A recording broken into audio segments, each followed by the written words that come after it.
Here we have three 50 caliber inert practice rounds or dummy rounds. These rounds are used for training purposes.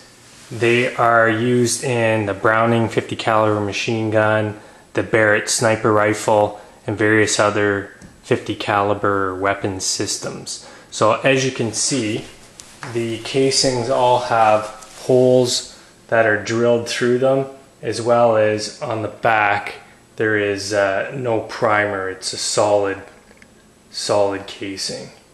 These rounds are used again for training purposes, and as a comparison I will put in a 7.62 drill round or training round for scale.